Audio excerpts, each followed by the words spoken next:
Hello, Meoni here, and I wanted to start this discussion video, as you can see in the title, by talking about the criticism both from inside Final Fantasy XIV's community and external from it, of people looking to actually invest and probably move to Final Fantasy XIV as their main MMORPG. Now, this topic has been covered many times before by a lot of people, but more recently there's been quite a bit of a hubbub about the idea that you can look towards Final Fantasy XIV's community from the outside and see such negativity as a response to any criticisms that you give that it actually puts people off. And I find that there's actually quite a bit of evidence in this when you look through the various forums, Reddit posts, the official forum, stuff like that. Ultimately, the reaction that a lot of people are seemingly giving is go back to World of Warcraft if you don't like it. Now, which is a really interesting way of labeling someone. Not only are you labeling playing World of Warcraft as a negative thing, you're also using it as an insult. Which makes no sense. If you're trying to disagree with someone's point, surely the way to do it would be to counterprove that with points of your own. If they're being a complete asshole, then they are being an asshole. They're not representative of an entire community that represent another game. You know what I mean? I find it quite entertaining to see how many people are quick to jump to that reaction. People in my own community, my slice of the community in my public Discord that I run have had similar reactions. And when I've proposed the idea that they're wrong about this and, maybe they shouldn't label people, they quickly retreat to the fact that they don't really understand why they have said what they have. And ultimately, it comes down to that whole, our game is better than your game sort of thing, right? That competition. Now, let me just preface this by saying that I've played World of Warcraft for many years, probably 10 or more. I can't remember. I've pretty much stopped playing around Mists of Pandaria. I was there from the Burning Crusade, sort of like in the middle of the Burning Crusade, till the end of Mists of Pandaria, and that was the last time that I played actively. Now, I played a bit of Warlords of Draenor and a bit of Legion, but those were like subscribed for a couple of months sort of things. I was weaning myself off of World of Warcraft to play something else because personally, I disagreed with the direction the game was going, and the last expansion that I fully enjoyed with a raid group, because that's what interested me about WoW in the first place, was Wrath of the Lich King and with Icecrown Citadel. And Ulduar as well. Ulduar was probably my favorite of the whole bunch. I think a lot of people might agree with me on that or disagree, right? It's fair to say that Wrath of the Lich King was a really good expansion. Rose-tinted or not, the fact remains it provided a lot of the things that I enjoyed, but it also marked the turn of Blizzard for World of Warcraft into decisions that I couldn't stand by. And really, it became rockier and harder for me to establish that sort of enjoyment in the game. The last other place I enjoyed was Throne of Thunder. Like in Mists of Pandaria, we did a lot of the content. We cleared a lot of it on the highest difficulty. We didn't kill Raden at the time in Throne of Thunder. That's fine. We killed everything else. It was great. The community was still alive. After that, it fell apart. It really did. But anyway, enough of World of Warcraft. What I want to talk about is the idea that you can't criticize a game, which I think is completely ridiculous. Now, there are two ways of criticizing something. Obviously, you can be the asshat that just says, screw you, game developer, I hate you, you've done this, blah, blah, blah, blah, blah. Or there's, okay, this is not something that we necessarily want. Here's the reasons why. You're still having that negative tone, but you are being professional about it, or at least less of a potato. You're not telling somebody to go screw themselves. I mean, Square Enix and World of Warcraft devs, they've all had death threats. You remember the death threats that Ghostcrawler had in World of Warcraft, if you've played that, back in the day? Well, Yoshi P's had death threats for much lesser things than, features of a game, but he's overly apologetic when you see him on streams and things like that. There's a reason for that. It's because the guy gets hammered with negativity all the time. So, yeah. But we've also got this other problem when it comes to Final Fantasy XIV and our community, where people are afraid to accept that criticism, okay? So you've got the people who are overly aggressive and hostile that the majority of people react to by saying, go back to World of Warcraft, as like a negative sort of attack on them, which is hilarious to me. Or there's the people that get overshadowed by that same sort of group of people, where they get the same response just for saying that this feature looks like such and such, but looks not as good, or this part of it doesn't seem to work out as well, especially when it comes to class feedback and content feedback. A good example of this the other day would be that when we were talking about the Unreal Trials and Faux Hollows, which is a new mid-tier difficulty, so between hard difficulty trials and the extreme difficulty, so a midline between the two of those. If I was to say to you, now this point isn't true, okay? If I was to actually say to you, I don't like this content because it is, it aimed for an audience that perhaps will not get as much enjoyment out of it as if it was toned up to be an extreme difficulty, and the longevity of the content won't last long enough because the gateway for the rewards isn't high enough, right? Regardless of if I believe that or not, that would just be an attack seen by the Final Fantasy XIV community, even though that's quite critical. Okay, I haven't gone into full detail there. I would probably discuss why I disliked this particular part of it, why I had that reasoning, but that would still be overshadowed by the same fact that I would be negatively attacking the game in their eyes, as opposed to going, oh yeah, this feature's going to be amazing, I'm looking forward to it, which I have to say, ultimately, if you look at some of my videos, I have unfortunately come across as quite the positive fella. I will say, yeah, I'm looking forward to this feature. I'm looking forward to the feature because I want to see what it's like before I make judgment.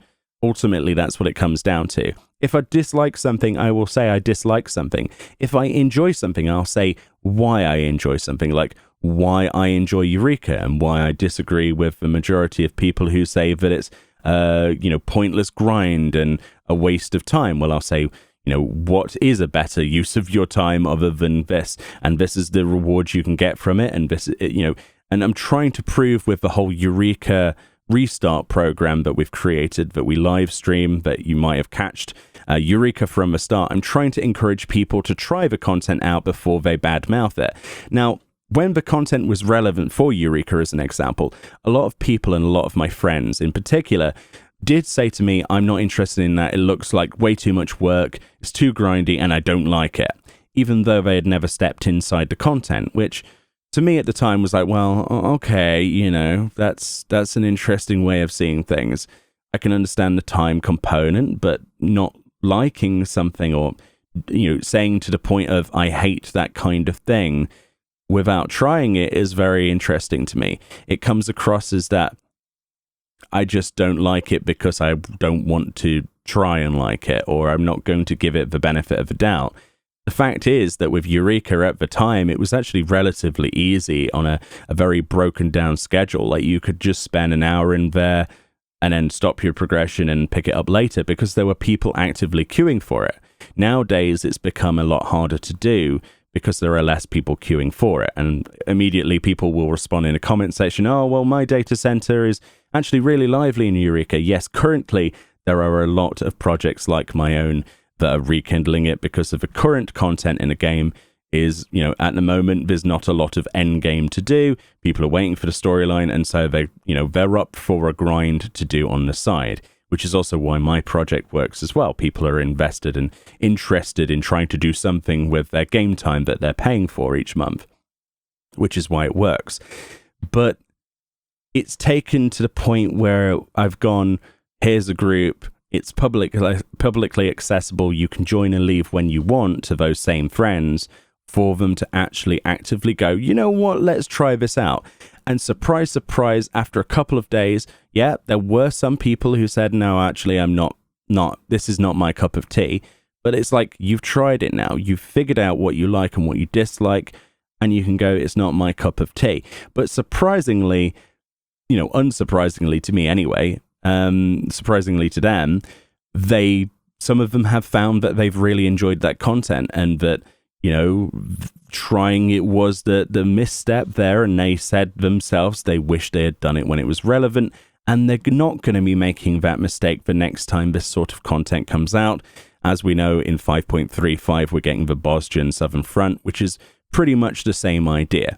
But my point is that if you were to say Eureka is the best thing ever, which I have said before, well, I haven't said that. I've said why I've liked Eureka. You instantly get shot down and said, oh, well, you're the sort of person who likes watching paint dry. Oh, you should go back to Final Fantasy XI. I've had people say that to me. And I'm like, is that a negativity? Is that such a negative thing to play 11? I've played Final Fantasy XI, not as much because I didn't play it when it was relevant. But it's a game I enjoy. I see a lot of faults with it. And me saying that I dislike Final Fantasy XI because of the quest structure immediately will get people attacking me for that as well. But you have to understand that criticism is important for the development and well-being of a game going forward. Final Fantasy XIV will not go much further in terms of having content that you love and enjoy without criticism. It's not fair for people to attack other people the way they are without realizing, you know, if that person brings a valid point to the table, right? If they're being okay about it and they're not being a complete potato about it, they're not using death threats and swearing about things, don't react how you would react to someone else. Don't be overly defensive. Let your guard down. Let them in. Talk to them. Address that situation. It's like with the Unreal Trial thing. Somebody was saying, oh yeah, thanks a lot, Final Fantasy XIV, for introducing seasonal content with a mount as a low chance reward. Screw you, I hate you. I saw that on Twitter the other day and I'm like, is this guy for real? Like, that's not criticism. You're basically saying, I hate you because I've heard rumors. The fact remains we have no information on where the featured mount that was shown on the 5.3 special site was from, where that pony mount that I'm talking about is actually from. Yes, I theorized that perhaps it might be from Unreal Trials, and perhaps it might be seasonal content, and perhaps the rewards might be seasonal. But we don't know that A, it's a drop, B, that it's a low drop chance, and C, what the content's even like, because we haven't had any actual preview of it. They haven't shown us in the live letter. They've not shown us a demo of it. It wasn't in the trailer. So what the hell are people going off of to have such negative responses? So you get basically three types of people. You get the type of people that ruin it for everyone by being complete screwballs and, slurring, shouting, swearing, and sending death threats, which are the people we just try to ignore and block out of existence. We get the people who are actively trying to say, well, this looks like this, and constructively breaking stuff down and, are less hostile about it and do have strong opinions, but they're reinforced by facts, And then we have the third person who basically reacts semi-negatively or fully negatively based on information they think is true but isn't, because they like to spread misinformation. Remember, misinformation and negativity spreads faster and is more popular in terms of getting people's attention than any positive reality about a situation. I could tell you the facts about all of this content, but it will not get as much views on YouTube or Twitch or whatever the platform is, or Twitter, than if I was to lie about it and be overly negative or be a complete potato. That's simply how drama, and that's how the human psyche works, and we follow those sorts of people that say the dumbest things. That's just how we like it, because we feed off of that negativity as a people, as a species. It's quite alarming, really, but the only way that we can learn and creatively change our own games for the better is to give feedback that's constructive. And if you have a negative opinion on something, that's fine, but don't come across as a complete idiot when you're trying to give that information. Otherwise, you're just going to get shadowed and thrown away, right? But at the same time, the more people that do that, the less likelihood that Square Enix are even remotely going to listen to the feedback they're given, because they think there's a hidden agenda there, or some hidden hostility, or people are just being sheep. And unfortunately, that's the truth of the matter. So whilst it's very important to be critical of a game to push it forward, you have to, approach it in a way that is acceptable. And that should go without saying, but really, if you look on the Reddit or the forums or anywhere on social media, the negativity is the stuff you see first, and the positive stuff, or at least the constructive breakdown of what they like or dislike, gets overshadowed or downvoted or, hidden or muted. And I find it it's this very self-destructive atmosphere to be a part of. But for the most part, I will say for Final Fantasy XIV, there is a great deal of people that are level-headed, that are believable and can break things down and engage with stuff as good as anyone else, right? With a brain in their head. But unfortunately, as the game gets bigger, with 20 million registered users and growing, we're going to see more of this happening. So we do need to actually be less instantly knee-jerk aggressive to those people who have different opinions than our own, but at the same time, try to not stoop to their lows, right? There are several people I know personally that when I've talked to them, they regret how they've come across because they don't want to look how they've come across. They instantly go, oh, well, if you don't like it, go back to WoW, you salty person, etc., blah, blah, blah, and other strong language that I'm not going to mention here because of demonetization. But it's as simple as that. You know, I don't know why this needs to be said. I don't know why this is making such a hubbub lately, but it's important, right? People, for some reason, have this beautiful ability to hate something abusively and full of hate and react negatively to somebody when they disagree with them and tell them to go away in unpleasant manners, but they won't say that to their face. So why can't they just sit down and have a constructive discussion about it? Why can't they spread some positivity with criticism? All of the videos on my channel do not come without criticism. There is criticism in 90% of it, or me going, oh, I don't know what this is going to be like, we'll have to wait and see, or I'm hyped for this content, but this concerns me, we'll have to wait and see. I've not been 1000% positive. You know, I come across positive, but I still have my criticisms, and I think that's important. I don't know. Maybe I'm wrong. Maybe you're the sort of person who thinks that you need to shout and scream and swear and send death threats, but you're not the sort of person that I think I want to engage with at all.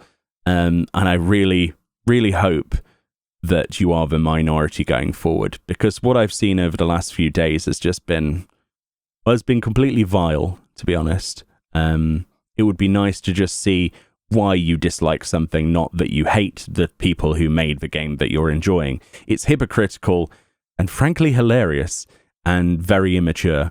Yeah, you don't need me to tell you what's right and wrong. You should be able to do that yourself. But anyway, hopefully you're interested in this topic. Hopefully you engage with it. I'm excited to see what people respond to this video with, whether that'll be unsubscriptions from the channel or dislikes or whatever. But let me know your 2 cents on this. It is a discussion. It isn't me just saying this is the way it is. I'm very interested to see if you think you need to scream and shout and be abusive to get what you want. And ultimately, yeah, let's try and keep it mostly civil in the comment section. People who violate that and become abusive will get banned and hidden from the channel. I'm not afraid of doing that.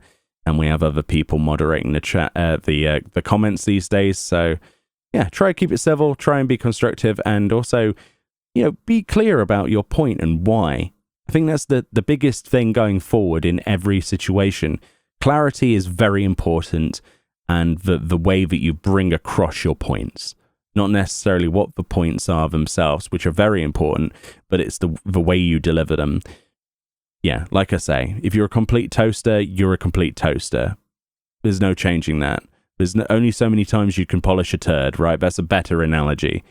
Anyway, thanks for watching, and I'll see you all next time.